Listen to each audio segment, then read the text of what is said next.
सिद्दीक ऐं फारूक ऐं उस्मान ऐं हैदर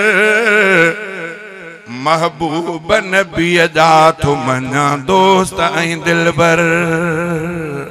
महबूब नबीअ जा थो मञा दोस्त ऐं दिलबर सिद्दीक ऐं फारूक ऐं उस्मान ऐं हैदर महबूब नबीअ जा थो मञा दोस्त ऐं दिलबर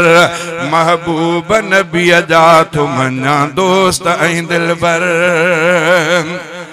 सरदार सचे जा ही बणिया यार प्यारा असहाब पैगंबर जा सच्चा साथी भलारा सरदार सचे जा ही बणिया यार प्यारा असहाब पैगंबर जा सच्चा साथी भलारा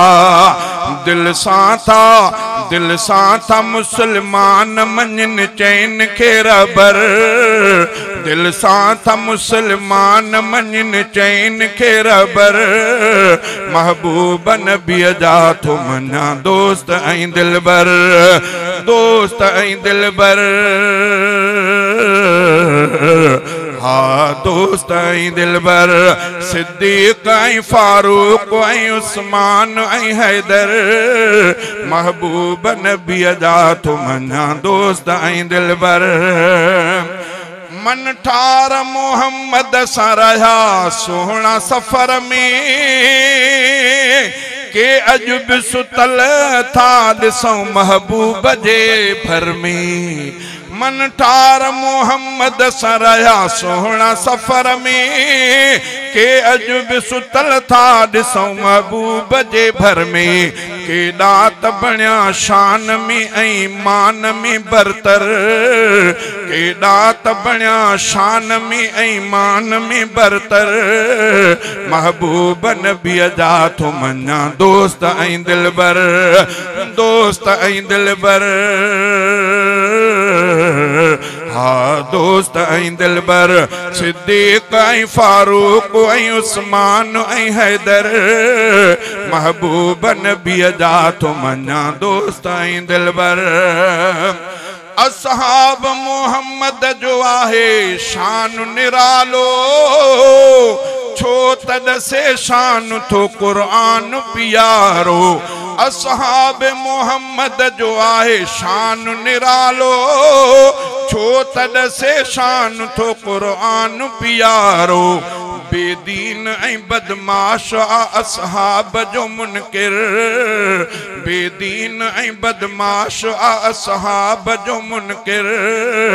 महबूब नबीअ जा थो मञा दोस्त ऐं दिलबर सिद्दीक ऐं फारूक ऐं उस्मान ऐं हैदर महबूब नबीअ जा थो मञा दोस्त ऐं दिलबर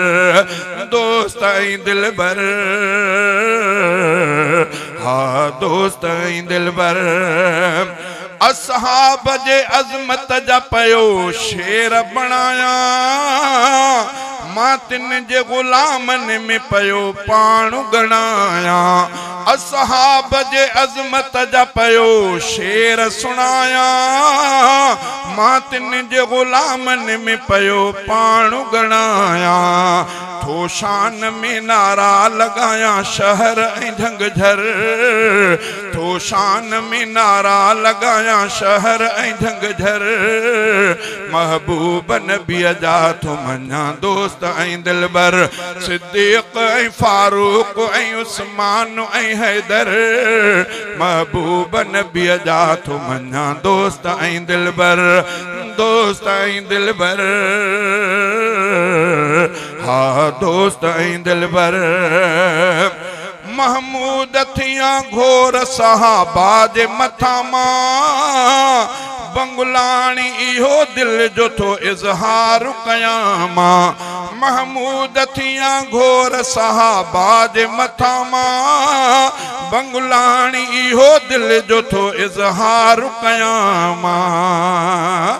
सरे आम सदाया तुमा सरे आम सदाया तुमा चैन जो नौकर सरे आम सदाया तुमा चैन जो नौकर